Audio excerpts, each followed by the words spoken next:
Hello students, कैसे आप? I know को टफ टाइम चल रहा होगा बिकॉज एग्जाम होने वाले हैं और आपको ढेर सारा पढ़ना भी होगा।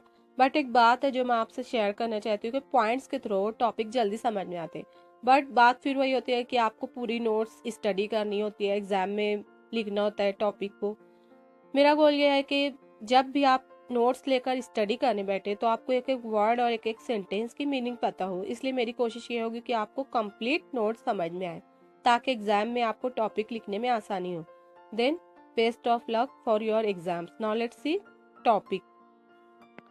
You know that Gibbs free energy equation G equal to H minus T S. यहाँ पर G सिस्टम की गिब्स फ्री एनर्जी है, मीन्स सिस्टम में जो भी अवेलेबल फ्री एनर्जी है जो वर्क करने के लिए यूज होती है वो गिब्स फ्री एनर्जी है। H सिस्टम की एंथैल्पी है, एंथैल्पी मीन्स सिस्टम में जो भी हीट एब्सॉर्ब हो रही है या रिलीज हो रही है वो सिस्टम की एंथैल्पी है। T सिस्टम का टेम्परेचर है जो कि कांस्टेंट होता है। S सिस्टम की एंट्रोपी है, मीन्स सिस्टम में जो भी मॉलिक्यूल्स का रैंडमनेस है उसे हम मेजर करें तो वो सिस्टम की एंट्रोपी है। Change in Gibbs free energy की इक्वेशन भी आप जानते हैं, delta G equal to delta H minus T delta S. Delta G यहाँ पर change in systems available energy है, मीन सिस्टम में जो भी अवेलेबल एनर्जी में चेंज हो रहा है, इनिशियल स्टेट में क्या चेंज हो रहा है और फाइनल स्टेट में क्या चेंज हो रहा है। Means delta G equal to G2 minus G1। Initial और फाइनल स्टेट के लिए यहाँ पर 1 और 2 मेंशन किया गया है। डेल्टा एच सिस्टम की एंथैल्पी है, मीन्स सिस्टम में हीट एब्सॉर्ब और रिलीज हो रही है तो सिस्टम में क्या चेंज हो रहा है, इनिशियल स्टेट में क्या चेंज हो रहा है, फाइनल स्टेट में क्या चेंज हो रहा है। Delta H equal to H2 minus H1 ये हमें बताता है कि इनिशियल और फाइनल स्टेट में डेल्टा एच में क्या होता है। टी सिस्टम का टेम्परेचर है जो कि कांस्टेंट होता है। डेल्टा एस यहाँ पर सिस्टम की इंट्रोपी है, चेंज इन इंट्रोपी है, मीन्स यहाँ पर मॉलिक्यूल्स में क्या डिसऑर्डर होता है उसका मेजरमेंट इनिशियल और फाइनल स्टेट में क्या होता है, तो डेल्टा एस हमें ये शो करता है। डेल्टा एस होगा S2 माइनस S1 इनिशियल और final state. Now let's C Gibbs energy and spontaneity. इसे हम एक एग्जांपल के थ्रू समझते हैं। पिक्चर में आप देख रहे हो कि एक आइस मेल्ट हो रहा है।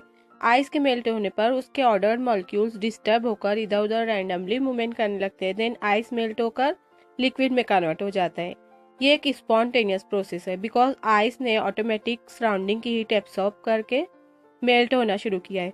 इसे किसी एक्सटर्नल फोर्स या एजेंसी की जरूरत नहीं पड़ी। हेंस यहाँ पर सिस्टम और सराउंडिंग की इंट्रोपी इंक्रीज हो रही है। हेंस हम कह सकते हैं कि यूनिवर्स की टोटल इंट्रोपी इंक्रीज हो रही है।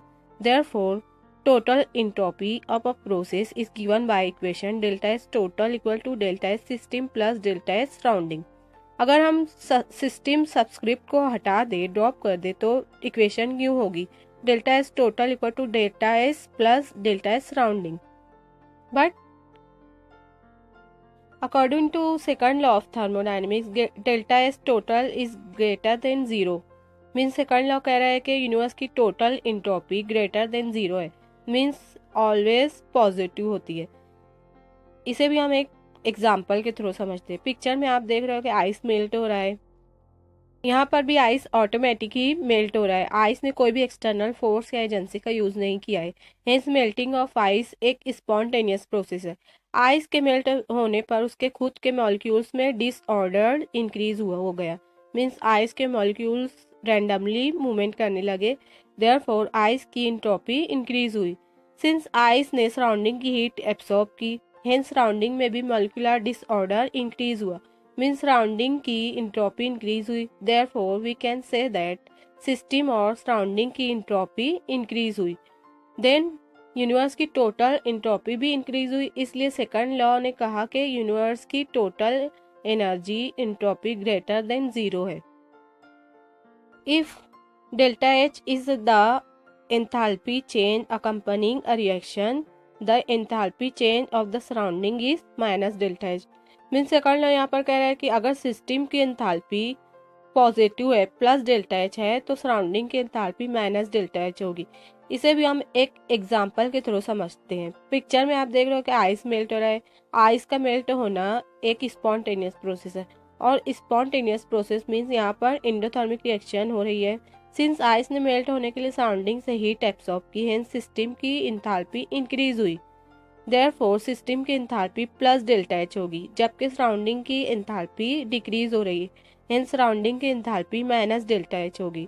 Hence according to second law of thermodynamics, अगर सिस्टम की एंथैल्पी प्लस डेल्टा एच है तो सराउंडिंग की एंथैल्पी माइनस डेल्टा एच होगी, और डेल्टा एच सराउंडिंग की इक्वेशन हमें मिलेगी minus delta H divided by T.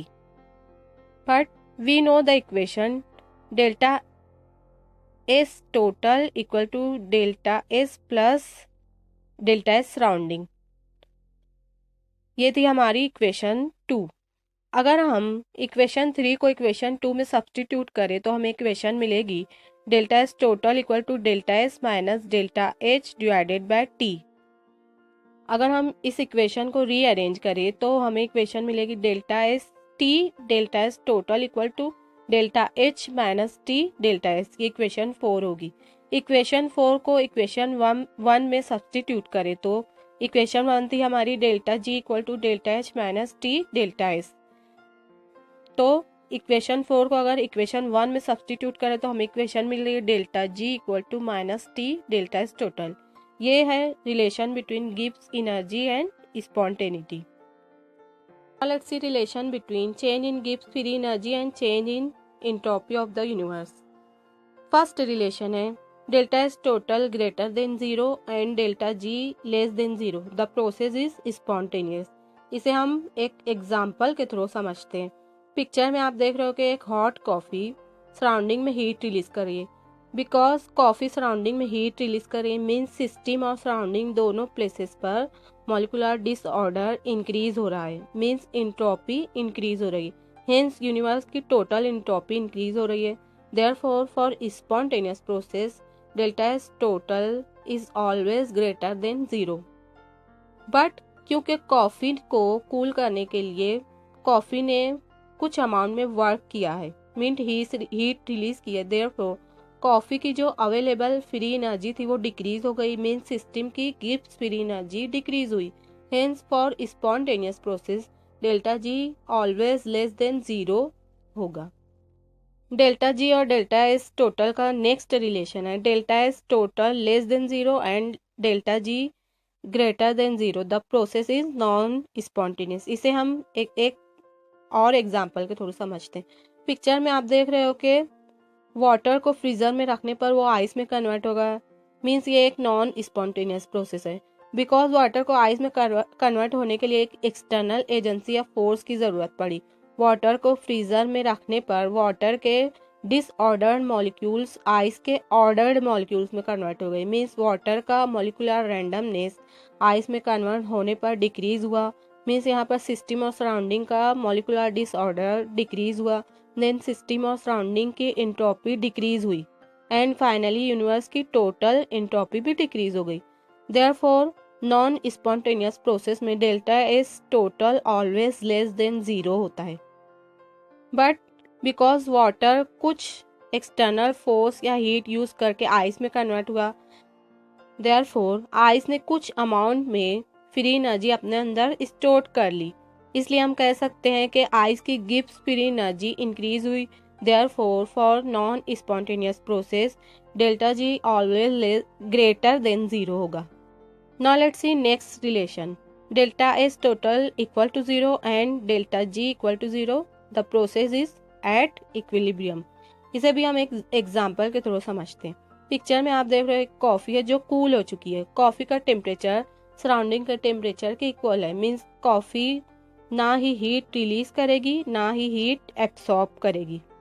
Hence coffee और सराउंडिंग के मॉलिक्यूल्स का डिसऑर्डर ना ही इंक्रीज होगा ना ही डिक्रीज होगा, मीन्स सिस्टम और सराउंडिंग की इंट्रोपी ना ही इंक्रीज होगी ना ही डिक्रीज होगी, मीन्स यूनिवर्स की इंट्रोपी टोटल इंट्रोपी 0 हो जाएगी, means delta S total equal to 0 होगा। Same case Gibbs free energy में भी होगा। कॉफ़ी ने ना ही वर्क करके हीट रिलीज की है ना ही किसी एक्सटर्नल सोर्स से हीट गेन की है, हेंस कॉफ़ी की अवेलेबल एनर्जी भी कांस्टेंट होगी, मींस सिस्टम की गिब्स फ्री एनर्जी कांस्टेंट होगी। Therefore at equilibrium delta G equal to 0 होगा। Now let's see spontaneity and delta H और डेल्टा एस।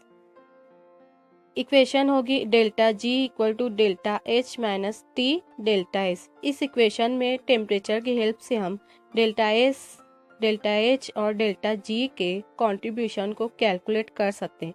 टी की वजह से हमें पता चलता है कि सिस्टम में इंट्रोपी, एंथैल्पी और गिब्स एनर्जी इंक्रीज हो रही है या डिक्रीज हो रही है। फर्स्ट पॉइंट है, एक सिस्टम में अगर टेम्परेचर कम हो और अगर डेल्टा एच जो डिक्रीज हो रहा है थोड़ा ज़्यादा हो डेल्टा एच से जो खुद भी डिक्रीज हो रहा हो, तो डेल्टा जी की वैल्यू भी निगेटिव होगी, मीन्स डेल्टा जी भी डिक्रीज होगा। सेकंड पॉइंट है, एक सिस्टम में अगर टेम्परेचर इंक्रीज हो रहा है और डेल्टा एच की वैल्यू पॉजिटिव हो, मीन्स इंक्रीज हो रही हो, जो डेल्टा एच से ज़्यादा हो जो कि खुद भी पॉजिटिव हो, मीन्स इंक्रीज हो रहा हो, तो डेल्टा जी भी पॉजिटिव होगा, मीन्स वो भी डेल्टा जी भी इंक्रीज होगा। नेक्स्ट पॉइंट है, एक सिस्टम में डेल्टा एच की वैल्यू निगेटिव हो और डेल्टा एच की वैल्यू पॉजिटिव हो, तो डेल्टा जी की वैल्यू भी निगेटिव होगी और ऐसे सिस्टम में ये तीनों टेम्परेचर इंडिपेंडेंट होंगे। नेक्स्ट पॉइंट है, एक सिस्टम में अगर डेल्टा एच की वैल्यू पॉजिटिव और डेल्टा एच की value negative, means delta H increase हो रहा है, डेल्टा एच डिक्रीज हो रहा है, तो डेल्टा जी की वैल्यू भी पॉजिटिव होगी, मीन्स डेल्टा जी भी इंक्रीज होगा और ऐसे सिस्टम में इन तीनों की वैल्यू टेम्परेचर इंडिपेंडेंट होगी। वीडियो अगर अच्छी लगी तो लाइक करें, चैनल को सब्सक्राइब करें। Thanks for watching video.